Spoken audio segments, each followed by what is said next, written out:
سبيل الدموع سبيل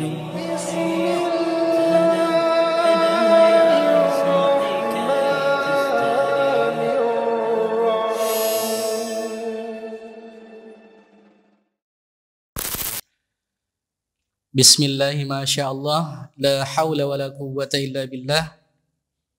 Ashhadu an la ilaha illallah wahdahu la syarikalah wa ashhadu anna Muhammadan abduhu wa rasuluh. Allahumma salli ala sayyidina Muhammad wa ala ali sayyidina Muhammad.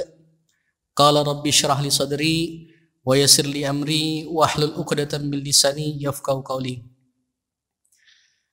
Alhamdulillah, bersyukur kepada Allah Subhanahu wa taala, Allah yang dengan Rahman dan Rahimnya, yang salah satu tanda diberikannya kita nikmat oleh Allah Subhanahu wa taala, yaitu bisa melaksanakan ibadah yang salah satunya sholat berjamaah. Karena betapa banyaknya manusia di luar masjidnya Allah Subhanahu wa taala ini, kalau kita melihat angka statistik sekarang, jumlah manusia yang ada di dunia itu kurang lebih 7 miliar. Kurang lebih. Ya. Artinya apa? Kalau yang berpenduduk muslim saja itu bisa melaksanakan ibadah, yang laki-laki sholat berjamaahnya di masjid-masjidnya Allah Subhanahu wa taala, maka insya Allah pasti kita akan menemukan ketenangan. Kenapa? Karena suasana sholat berjamaah itu seperti sholat Jumat terus. Tapi itulah, karena Allah sendiri sebenarnya sudah mengizinkan, yaitu iblis. Untuk apa? Untuk menggoda, untuk membisikkan. Sehingga tidak semuanya itu bisa taat hanya kepada Allah. Siapa yang bisa taat? Yaitu orang-orang yang ikhlas hanya kepada Allah. Orang yang Allah Subhanahu wa taala pilih. Dan alhamdulillah, mudah-mudahan kita termasuk orang-orang yang Allah Subhanahu wa taala pilih. Salawat beserta salam senantiasa kita kirimkan dan kita curahkan kepada baginda Nabi sallallahu alaihi wasallam. Nabi yang penuh dengan uswatun hasanah. Laqad kana lakum fi Rasulillahi uswatun hasanah. Jadi kalau dalam bahasa Indonesia ini, uswatun hasanah itu bukan hanya sekedar contoh, tapi betul-betul menjadikan dirinya Nabi Shallallahu Alaihi Wasallam itu sebaik-baik perbuatan, sebaik-baik hal yang untuk ditiru dan dicontoh. Ketika Nabi Shallallahu Alaihi Wasallam hendak tidur, Nabi punya cara. Dan kalau kita ikuti cara itu, maka insya Allah ini bernilai ibadah. Maka sepanjang tidur kita, insya Allah pun Allah Subhanahu wa taala menilai itu sebagai sesuatu ibadah. Seperti halnya ketika kita masuk dalam kamar mandi, ketika kita berpakaian, ketika kita bercermin. Hal-hal yang sederhana inilah yang mungkin di luar sana itu tidak kita temukan. Tapi luar biasanya Rasulullah SAW dan kesempurnaan agama ini, inna dina indallahil Islam, sesungguhnya yang paling benar, mutlak kebenarannya hanyalah Islam di sisi Allah Subhanahu wa taala. Maka kita berazam, berniat, mudah-mudahan kita bisa mengikuti, menapak tilasi dan menjadikan Nabi sallallahu alaihi wasallam sebaik-baik teladan dalam kehidupan kita sehari-hari. Amin ya rabbal alamin. Yang kami hormati segenap pengurus BDI PHSS yang Masya Allah sudah menjalankan program ini secara rutin. Mudah-mudahan Allah turunkan keberkahan di dalamnya, serta jamaah Masjid Al-Muhajirin BDI PSS yang mudah-mudahan Allah rahmati pula. Kalau melihat, kalau menengok tema yang insya Allah akan kita bahas di malam hari ini, tentunya ngeri-ngeri sedap bahasanya. Kematian ini sesuatu yang pasti. Tidak ada yang menolak. Seorang pun tidak ada yang menolak. Seperti halnya ketika kita meyakini rezeki, ya. Rezeki itu sesuatu yang pasti, namun sering dikhawatiri, namun sering kita tidak yakin dengan rezeki itu. Bangun tengah malam yang dicari rezeki, sehingga rezeki ini secara maknawi itu dimaknai sempit, ya. Sesuatu yang hanya sebatas penghasilan saja. Tapi mudah-mudahan di kesempatan berikutnya kita bisa membahas rezeki ini lebih detail, ya. Jadi rezeki itu sesuatu yang pasti. Jodoh sesuatu yang pasti. Apakah jodoh kita di dunia ini ataukah setelah meninggal nanti? Tapi perkara jodoh ini sesuatu yang pasti juga. Sehingga kalau ada anak muda, ya, yang usianya mungkin sudah lewat di atas 25 tahun, 30 tahun, belum ketemu jodoh, mungkin sudah galau bahasanya. Baper sudah. Melihat teman-teman yang lain sudah nikah nih. Saya kapan gitu. Tapi tidak perlu galau, tidak perlu gelisah, karena itu pasti kata Allah. Rezeki, jodoh, sesuatu yang pasti. Ditambah lagi yang namanya al-maut, kematian. Apa kata Allah? Kullu nafsin dha'iqatul maut. Allah menegaskan, setiap yang bernyawa pasti akan mengalami yang namanya al-maut tadi, kematian. Kalau hari ini misalnya, ya, ada yang diumumkan di masjid, ya, telah berpulang ke rahmatullah. Jadi pengumuman ini disampaikan, akan tetapi yang diumumkan ini itu belum meninggal. Apa yang terjadi kira-kira? Marah. Iya, kan belum meninggal. Ada apa gitu? Ya, telah berpulang ke rahmatullah Fulan bin Fulan. Kok nama saya gitu yang disebut? Saya masih sehat-sehat gitu. Akan tetapi berbeda halnya ketika yang diumumkan memang sudah meninggal. Dan itu sesuatu yang sudah wajar, ya.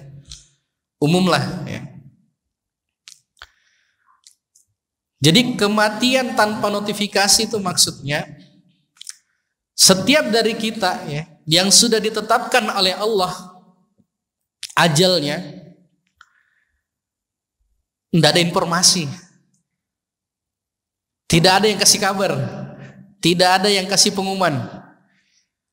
Persiapan dimulai, ya. Fulan bin Fulan 5 menit lagi akan meninggal.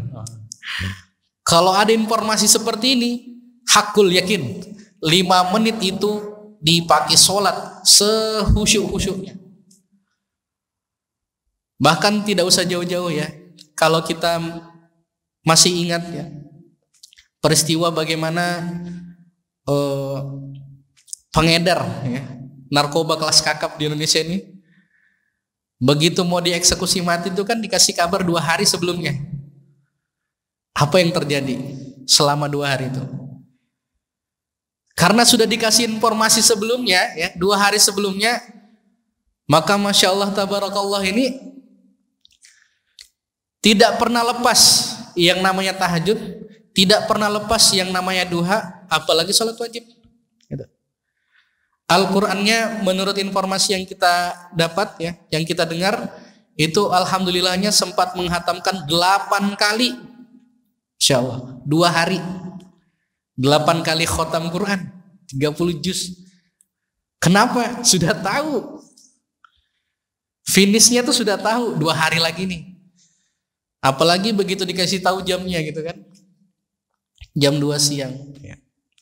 Setelah 2 hari itu, Masya Allah, tidak sekalipun, tidak sedikit pun, ya, ekspresi wajahnya itu terlihat ketakutan.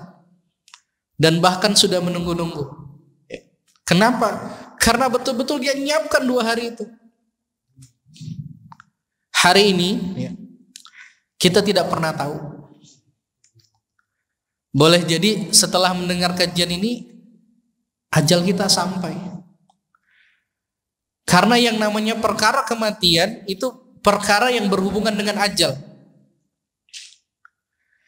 Jadi kematian itu bisa terjadi dengan sebab atau tanpa sebab. Misalnya nih, setelah ini kita diajak ya minum-minum kopi misalnya kan. Tahu-tahu begitu minum kopi satu teguk nih, Allah tetapkan ajal kita. Maka walaupun kopi itu tidak mematikan, tapi seperti itulah kuasanya Allah Subhanahu wa taala.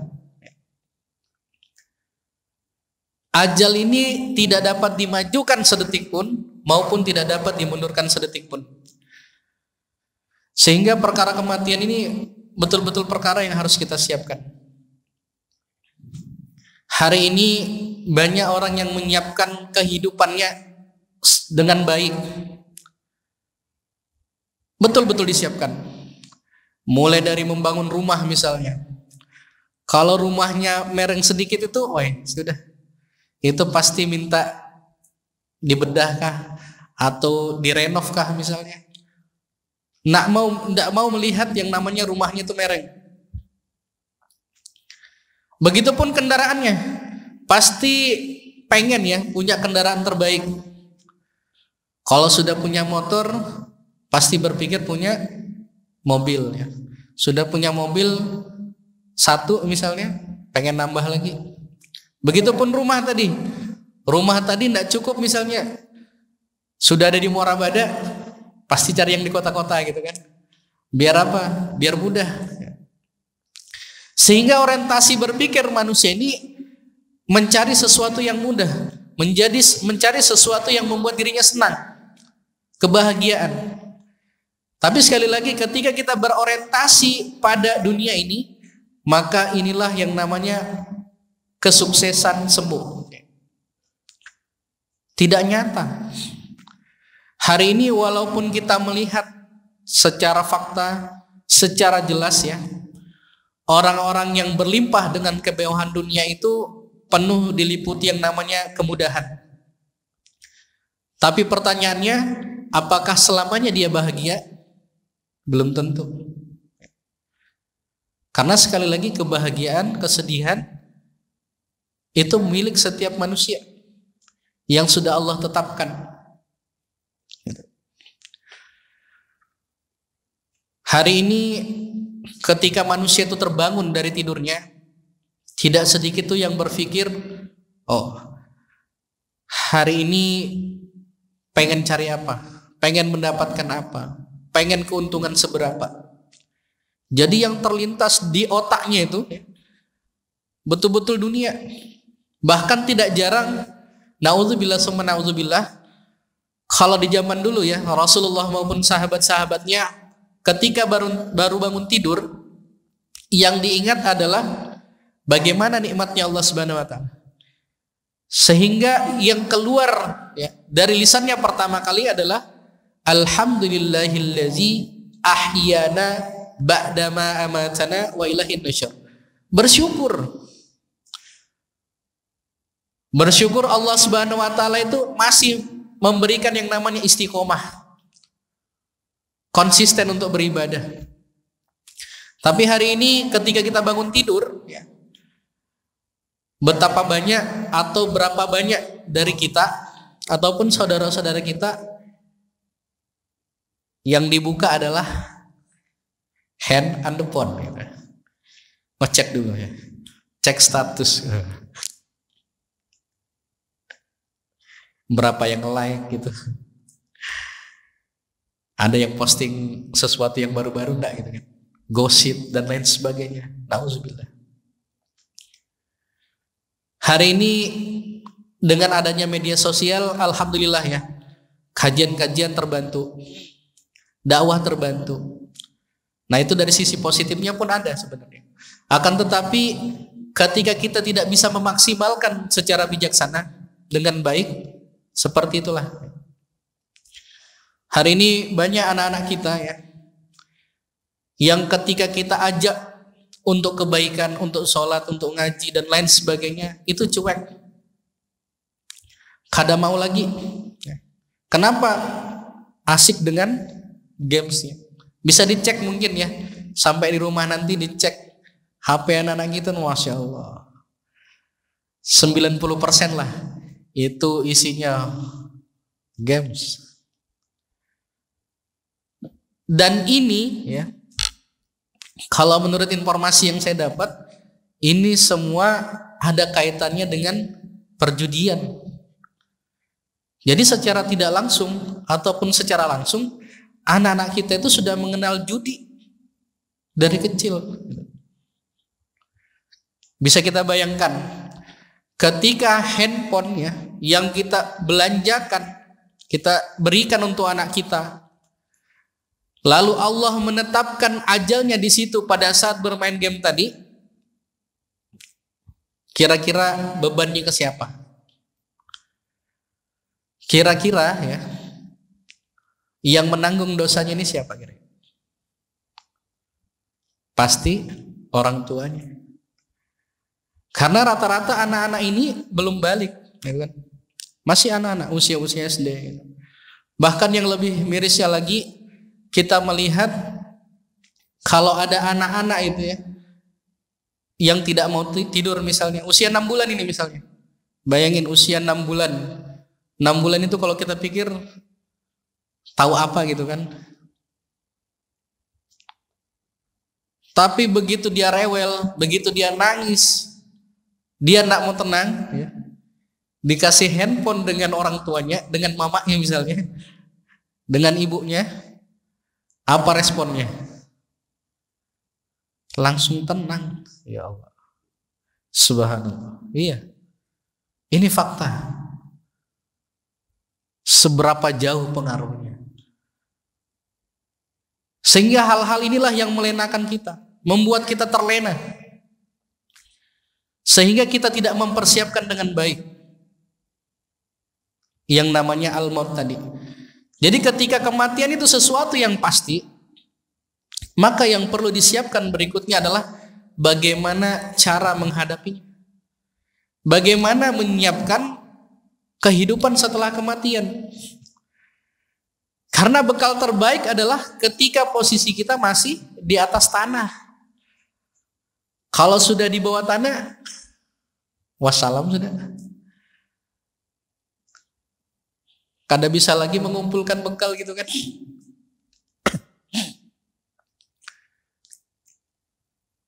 Maka hadirin jamaah isya rahimakumullah, banyak pelajaran sebenarnya yang bisa kita ambil ya dari sejarah-sejarah sahabat ataupun sejarah tokoh yang diceritakan oleh Allah Subhanahu wa taala dalam Al-Qur'an. Kita beri contoh saja, kita ambil contoh saja Fir'aun ya. Siapa yang tidak kenal Fir'aun misalnya? Akan tetapi meskipun terkenal dari zaman Nabi Musa, insya Allah terkenalnya ini sampai akhir zaman lah ya. Karena diceritakan terus. Pertanyaannya, adakah di antara kita yang mau memberikan nama Fir'aun ini kepada anak kita atau cucu kita? Atau di Morabada, adakah yang namanya Fir'aun misalnya? Rasa-rasanya belum ada gitu ya. Tapi terkenal, diceritakan di dalam Quran gitu ya. Atau misalnya Qarun ya, Qarun pun diceritakan dalam Quran. Pertanyaannya, mau enggak kita ya, anak-anak kita ini kita kasih nama supaya dia jadi kaya ya, supaya dia jadi pengusaha yang sukses, pengusaha yang berhasil, maka kita kasih nama Qarun gitu. Rasa-rasanya pun tidak ada yang mau. Ya. Jadi Allah Subhanahu wa taala menceritakan ya tokoh-tokoh ini supaya diambil pelajarannya. Baik Fir'aun, ya, Qarun maupun Haman. Fir'aun itu awalnya baik. Tidak ada yang bisa menyanggah ya. Baik sekali. Beramal soleh. Ya. Akan tetapi ketika sudah berada di masa puncak-puncaknya ya, puncak kejayaannya Firaun ini, datanglah Haman ya. Haman ini di masa itu menteri segala urusan. Mau semua diurus. Ini Haman. Jadi apa kata Haman? Wahai Firaun, sepertinya engkau ini Tuhan. Kata Firaun, kenapa? Dasarnya apa? Maka Haman menjelaskan, engkau ini tidak pernah sakit. Dari engkau kecil sampai besar, sampai jadi raja, tidak pernah sakit. Wilayahmu semakin bertambah luasnya. Kekayaan apalagi, nggak usah ditanya sudah. Pasukannya semakin bertambah. Jadi bisa jadi engkau ini Tuhan gitu. Maka begitu Firaun tadi merenung, mikir-mikir dia, iya ya, kayaknya betul, saya ini Tuhan. Mulai dari situlah, karena mendapatkan bisikan, mendapatkan dukungan, akhirnya pede juga dia, yakin sudah dia. Betul juga ini, kayaknya saya ini Tuhan gitu. Akhirnya dia memproklamirkan diri kepada rakyatnya ya, kepada masyarakatnya, kepada bangsa Mesir pada saat itu. Wahai bangsa Mesir, ketahuilah, sesungguhnya aku ini Tuhan, kata Firaun. Maka sejak masa itulah, sejak waktu itulah, untuk beribadah ya harus nyembah Firaun. Nauzubillah. Akan tetapi begitu datang peringatan ya lewat Nabi Musa dan Nabi Harun alaihissalam, yang beberapa kali ditunjukkan mukjizatnya, ditunjukkan kebesarannya Allah Subhanahu wa taala untuk mengingatkan. Maka kita pun seperti itu juga ya. Apa bentuk-bentuk peringatannya Allah Subhanahu wa taala kepada kita? Contoh, ketika kita sakit misalnya. Sakit itu salah satu tanda ya. Selain daripada Allah ingin meninggikan derajat kita, menghapus dosa-dosa kita, maka salah satu hikmah berikutnya adalah mengingatkan tentang kematian. Kalau Firaun memang enggak. Akan tetapi pada saat itu cobaan demi cobaan didatangkan ya. Mukjizat-mukjizat Nabi didatangkan. Sungai Nil 3 hari 3 malam itu jadi darah. Sehingga tidak sedikit pun bagian daripada sungai Nil ini bisa diminum.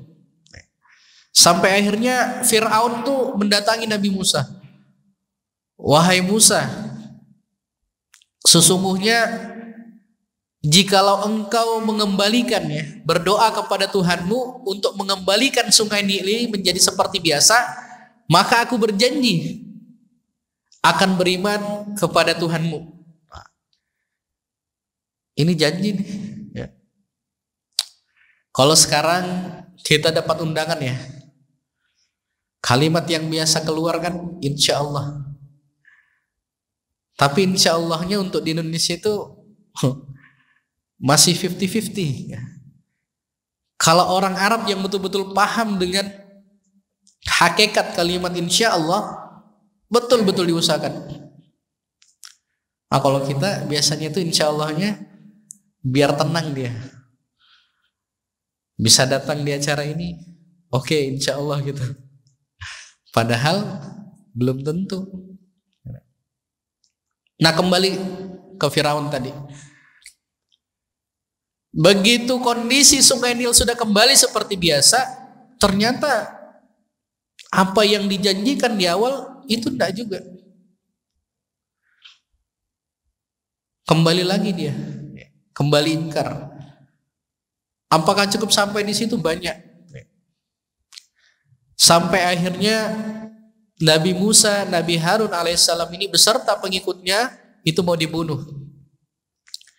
Dan ketika sampai di depan sungai Nil tadi, maka dengan izin Allah Subhanahu wa taala, Nabi Musa ya memukulkan tongkatnya ke tengah sungai Nil dan terbelahlah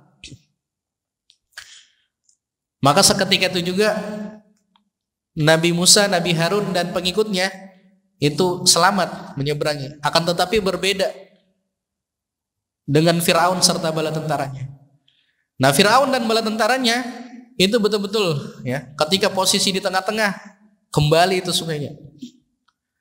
Sehingga begitu nafas ya sudah sampai di tenggorokan, disitulah ya, Fir'aun ini berteriak, saya percaya ya, Rabbi Musa wa Harun, kepada Tuhannya Musa dan Harun. Tetapi belum sempat itu terucap, malaikat Jibril yang sudah gemas ya, malaikat Jibril yang sudah ini kayaknya kalau selamat ini belum tentu juga dia beriman gitu. Akhirnya mengambil beberapa bagian pasir dan disumpalkan ke kerongkongannya dan ke lisannya, sehingga Firaun tidak sempat bertaubat. Dan sampai sekarang kita bisa lihat ya, bagaimana Allah Subhanahu wa taala sudah betul-betul menjadikan ya Firaun ini bukti yang nyata. Belum lagi kalau kita cerita tentang Korun, belum lagi kalau kita cerita tentang Haman. Akan tetapi di Indonesia pun sebenarnya banyak. Sekarang itu ada satu kampanye ya, yang mudah-mudahan kita bisa hindari, yang mudah-mudahan kita bisa saling menjaga.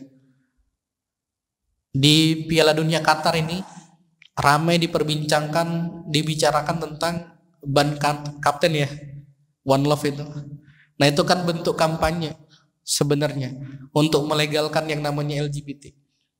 Padahal dengan tegas, dengan jelas Allah Subhanahu wa taala betul-betul memusnahkan kaumnya Nabi Lut. Nah, ini berusaha untuk diangkat kembali. Nauzubillah summa nauzubillah. Jadi LGBT ini betul-betul lebih dahsyat ya kerusakannya ketimbang kaumnya Nabi Lut. Kalau kaumnya Nabi Lut, bentuk kerusakannya itu kan laki-laki sama laki-laki, perempuan sama perempuan. Tapi kalau LGBT ini lebih dahsyat. Apa itu? Lesbian, perempuan-perempuan. Gay, laki-laki laki-laki. BJ itu biseksual. Bisa semua. Ke perempuan bisa, ke laki-laki bisa. Dan yang terakhir itu transgender. Dia terlahir laki-laki tapi pengen menjadi perempuan. Dia terlahir perempuan tapi pengen jadi laki-laki. Nah, seperti itu. Dan salah satu contoh terbesarnya kalau di Indonesia ini, itu kalau kita mengingat ya, bagaimana Desa Legetang. Kalau ada yang tahu ya sejarahnya itu, Desa Legetang itu di Jawa Tengah. Itu dahsyat sekali. Betul-betul bukti yang Allah pengen perlihatkan kepada kita. Jadi Desa Legetang itu kondisi desanya kan subur, makmur itu. Jadi dikabarkan kalau misalnya hampir di Desa Legetang dan desa-desa sekitarnya ya, di daerah Dieng itu sebagian besar bertani, mata pencahariannya. Jadi kalau misalnya di pinggir-pinggir Desa Legetang itu gagal panen, maka satu-satunya yang berhasil panen cuman Desa Legetang itu. Saking suburnya. Jadi kalau nanam semangka ya, nanam semangka yang biasanya itu maksimal ya 4 sampai 6 kilo. Kalau di Desa Legetang nanamnya itu bisa 10 sampai 15 kilo satu buah. Saking suburnya. Maka Masya Allah ya, seperti itulah bentuk istidrat sebenarnya. Karena kenapa? Setiap malam penduduk Desa Legetang ini berpesta. Gimana pestanya? Pestanya itu sudah luar biasa rusaknya. Kenapa? Karena bukan hanya ya bentuknya itu maksiat ya, berzina laki-laki dan perempuan, tetapi kembali ke zaman Nabi Lut. Bahkan lebih ekstrimnya lagi ya, info yang pernah saya dapat ya, Lebih ekstrimnya lagi itu hubungan sedarah ya, bapak dan anaknya, anak dan ibunya, itu sesuatu yang biasa di sana. Maka setelah kurang lebih 3 bulan ya, di malam yang ke-70 waktu itu, ini hujan lebat. Hujan lebat, ada petirnya gitu ya. Tapi karena sudah terbiasa dengan kebiasaan berpesta, kebiasaan bermaksiat, maka itu diabaikan, dianggap biasa. Sehingga satu ketika ini terjadi petir besarnya, ledakan besar, terjadi ledakan besar. Nah, akan tetapi semua penduduk yang ada di pinggir-pinggir desa ini itu tidak berani keluar karena kondisinya gelap sekali. Maka begitu paginya dilihat ya. Jadi kan desa Legetang ini itu tempatnya atau posisinya di pinggir gunung lah ya, dataran tinggi Dieng itu. Jadi agak ada puncaknya. Maka begitu paginya dilihat, ini puncaknya ini sudah tidak ada ini, terbelah. Jadi bukan terbelah seperti ini. Kalau terbelah di tengah itu biasanya kan gunung meletus itu ya, terbelah di tengah. Tapi ini betul-betul terpotong dia. Dan potongannya ini menimpa atau terbang ke desa Legetang tadi. Jadi ini misalnya seperti ini ya. Ini desa Legetang misalnya. Jadi puncak ini langsung seolah-olah Allah terbangkan dan menghantam, menimbun desa itu beserta seluruh penduduknya. Ini fakta. Kejadian yang terjadi insya Allah di tahun 1955. Jadi kalau misalnya yang di Jawa lahir tahun kurang lebih segitu, insya Allah pasti paham lah dengan kisah ini. Dan ini pelajaran ya, terkait dengan bagaimana kita menyiapkan kematian tadi. Maka mudah-mudahan kita diberikan keistiqomahan oleh Allah Subhanahu wa taala sehingga kita termasuk ya orang-orang yang bisa menyiapkan bekal kematian terbaik. Jadi kehidupan setelah kematian itu betul-betul kita siapkan. Nah, sebenarnya kenapa sih ya kita bisa menyiapkan bekal kematian terbaik? Sebenarnya ada beberapa langkah. Tapi karena keterbatasan waktu, insya Allah bisa kita sambung dengan sesi tanya jawab, atau misalnya kita cukupkan sampai di sini dulu. Karena sekali lagi kalau kita mengkupas, sebenarnya ada dorongan yang kalau kita tahu jawaban ini, insya Allah itu bisa membuat kita lebih kuat untuk menyiapkan bekal kematian terbaik. Mungkin kisi-kisinya itu ada yang namanya Uqdatul Kubra atau simpul besar. Ketika Uqdatul Kubra ini bisa kita selesaikan, bisa kita jawab dengan baik, maka insya Allah kita betul-betul memahami hakikat kenapa Allah Subhanahu wa taala ciptakan, mengutus kita ke dunia ini. Nah, Uqdatul Kubra ini ada 3. Yang pertama adalah dari mana kita berasal. Kalau kaum materialistik pernah ditanya, Aristoteles ya, Plato misalnya, begitu ditanya dari mana manusia ini berasal, maka mereka menjawab, manusia itu ya ada dengan sendirinya. Buktinya apa? Misalnya kita mengiris daging ya, daging diiris, ditutup toples, diamkan sekitar 1-2 minggu misalnya, 1-2 pekan, maka dari situ akan muncul yang namanya ulat. Nah, ini buktinya katanya gitu. Kalau bahasa kita namanya cocoklogi, dicocok-cocokkan lah. Kata mereka ini manusia ada ya begitu aja. Jadi kalau misalnya ada laki-laki, ada perempuan ya berhubungan, bertemunya sel ovum dan sel telur, nah itu yang kita bahas di biologi dulu ya waktu di sekolah. Pasti terjadi manusia, pasti lahir yang namanya bayi. Maka itulah munculnya kehidupan, ada dengan sendirinya gitu. Tapi beda lagi kalau kita tanya dengan kaum kapitalis misalnya, mereka menjawab ketika kita tanya dari mana manusia itu berasal, dari pencipta, pasti ada yang menciptakan. Akan tetapi begitu sudah manusia ini lahir, dia memisahkan kehidupan beribadah dan kehidupan bermasyarakat. Nah, gitu.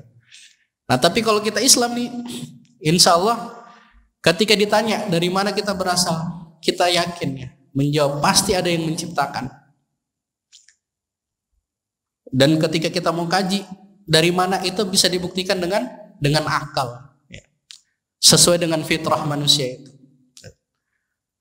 Nah setelah itu pertanyaan keduanya adalah untuk apa kita di dunia ini? Ya.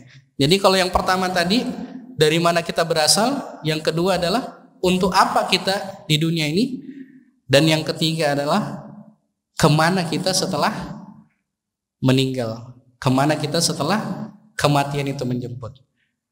Maka ketika tiga pertanyaan ini nanti insya Allah clear ya, kita bahas sesuai dengan fitrah manusia ya, memuaskan akal, maka insya Allah itu pasti akan mendatangkan yang namanya ketenangan hati. Dan dari sini mudah-mudahan kita bisa istiqomah menjaga kehidupan kita, menjalankan syariat Allah Subhanahu wa taala, mengikuti pesan-pesannya Nabi sallallahu alaihi wasallam, dan ketika kita diwafatkan mendapati yang namanya husnul khatimah. Hadanallahu wa iyyakum ajmain. Kalau ada mau bertanya, pertanyaan, fadal, disilakan. سبيل الدموع سبيل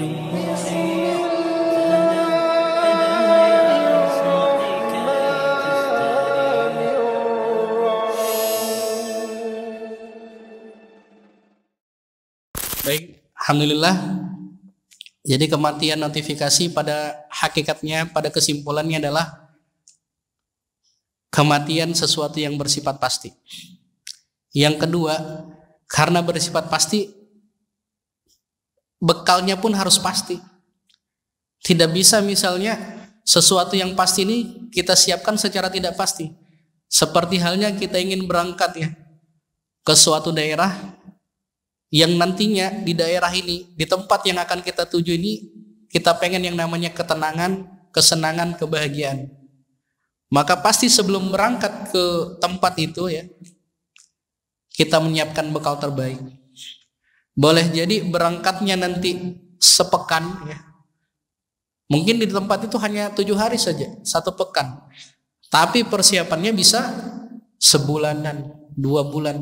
Kenapa? Itu tadi, kita pengen mendapatkan yang namanya kebahagiaan, menikmati indahnya tempat itu bersama keluarga kita misalnya. Maka Masya Allah, untuk urusan dunia saja kita rela ya, memaksimalkan waktu untuk menyiapkan bekal. Bagaimana perjalanan panjang ke depan? Nah, kalau kita misalnya mau menggambarkan garis lurus ya, jadi garis lurus itu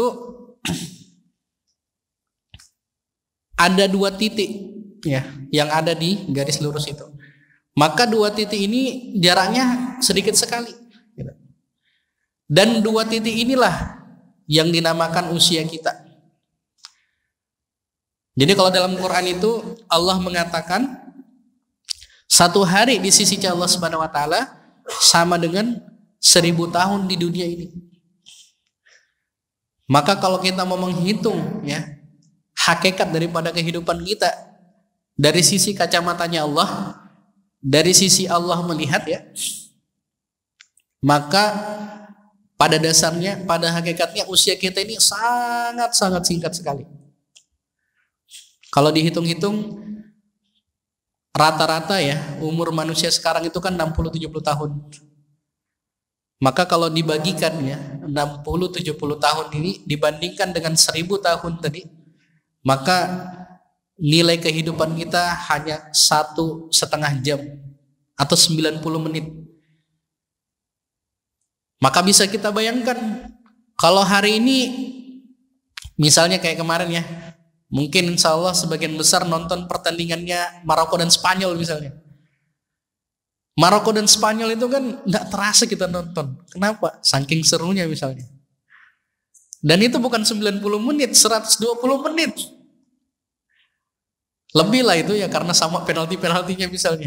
Ya. Nah kehidupan kita ini hakikatnya hanya 90 menit. Tapi karena banyak yang bisa melalaikan, maka kita lupa pada tujuan akhirnya. Gitu. Jadi kalau kita bisa menonton bola saja begitu nikmatnya, begitu antusiasnya, kenapa untuk urusan yang tidak ada ujungnya? Ya. Kalau kita bahagia, maka insya Allah kita bahagia selamanya. Tapi kalau kita menderita, maka menderita selamanya. Nah, ketika dua konsep ini kita pahami dengan baik, ya, semua manusia itu ada ujungnya. Ujung perjalanan manusia ini tidak ada pilihan ketiga, hanya ada dua pilihan saja. Surga kah, neraka kah? Tidak ada pilihan ketiga, gantung misalnya, melayang-layang, tidak ada. Maka mudah-mudahan jamaah sekalian, Allah Subhanahu wa taala berikan kita kekuatan, keistiqomahan, ya, taufik, hidayah serta inayahnya, sehingga mudah-mudahan sekali lagi kita berharap yang terbaik, kita bisa menemukan kematian terbaik, yaitu husnul khatimah. Hadanallahu wa iyyakum ajmain. Subhanakallahumma wa bihamdika, asyhadu an la ilaha illa anta, astaghfiruka wa atubu ilaik. Kurang lebihnya mohon maaf. Assalamualaikum warahmatullahi wabarakatuh.